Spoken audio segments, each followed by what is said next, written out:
On se retrouve dans la baie de Morlaix. Je suis en compagnie de Guérec Berder. Bonjour. Bonjour. Vous êtes ostréiculteur et vous êtes un peu à l'origine de cette fête de l'huître. Est-ce que vous pouvez nous expliquer un petit peu à quoi ça consiste du tout? La genèse de ce projet-là, c'était valoriser l'ostréiculture forcément et la baie de Morlaix dans son ensemble. Donc on a cette vraie volonté, enfin, comme moi c'était ma volonté de mettre en avant l'huître de la baie de Morlaix qui a besoin à nouveau d'être reconnu. Et puis on est aussi confronté à plein de changements dans notre société et dans notre métier.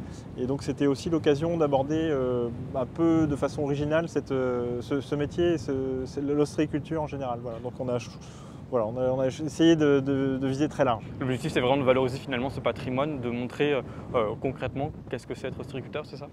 Oui, mais pas que. Enfin, c'est aussi profiter du fait que l'ostréiculture est une des économies historiques de la baie de Morlaix. Et on voulait aussi par ce biais valoriser tout le tissu économique, associatif, culturel qui pouvait exister autour, mais pas forcément lié directement à l'ostréiculture. Mais voilà, c'était valoriser le territoire dans son ensemble. C'est vrai qu'on est dans un cadre assez idyllique. C'est peut-être aussi ça, c'est valoriser le patrimoine, mais pas donc, quand on parlait de l'ostréiculture, mais c'est aussi ce patrimoine qu'on a, c'est-à-dire cette baie. Oui, c'est ça. Donc c'est aussi bien préserver ce patrimoine, mettre en valeur ce patrimoine, mais faire en sorte qu'on le préserve. Voilà. Donc il y a aussi une ambition, je dirais, pédagogique pour faire comprendre notre métier, mais également tous les enjeux qu'il y a autour de ce métier, à la fois en termes de métier sentinelle quelque part, parce que l'huître est une espèce sentinelle, et puis mettre en avant les enjeux d'écosystèmes qui peuvent exister, donc plutôt une partie scientifique, écologique, mais également tout un tissu associatif, culturel, artistique et gastronomique qui peut exister autour. Et d'ailleurs, on va découvrir l'ensemble de ces activités tout de suite en rejoignant terre avec Pierre.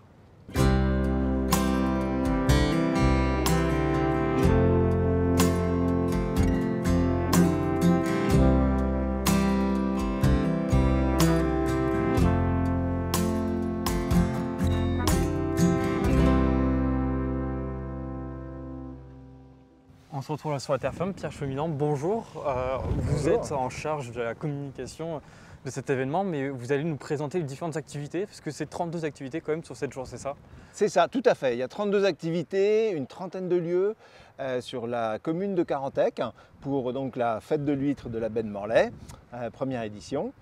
Sur les 32 animations, il y en a à peu près une quinzaine qui sont des animations, on va dire, permanentes, que vous retrouverez, que le public pourra retrouver tous les 7 jours. Et puis une autre des animations qui vont être des animations ponctuelles. Ce qu'on évoquait tout à l'heure, c'est qu'il n'y a pas que de la dégustation, vous voulez faire plus que ça. On parle aussi donc, de conférences, d'expositions artistiques également. C'est aller outre que l'ostréiculture simple avec les huîtres. Tout à fait. Dans la quinzaine d'animations permanentes, par exemple, il y a effectivement des expositions artistiques qu'on va retrouver à la fois dans les galeries de Carantec, qui sont dans le centre-bourg, mais aussi dans les chantiers ostréicoles qui sont partenaires. Ce qui est assez innovant, c'est art et ostréiculture, donc c'est quand même assez sympa. Il y aura même un petit set DJ son chez un ostréiculteur au Varquez. Voilà. Et puis après, on a des animations qui, elles, vont avoir lieu un jour précis. Donc on a effectivement une conférence sur la conchidiculture, le renouveau de l'huître plate, également sur le climat qui change, les océans aussi, animé par un chercheur de l'Ifremer. On a également une conférence sur les charpentiers de marine, sur la construction navale. En liaison avec l'ostréiculture, il y a eu beaucoup de construction navale sur le territoire de Carantec et c'est quelque part ça aussi qu'on voulait mettre en avant. Merci beaucoup d'être venu nous avoir présenté cette fête de l'huître. Je tiens également à vous remercier de nous avoir suivis tout au long de cette édition. Je vous dis à très bientôt.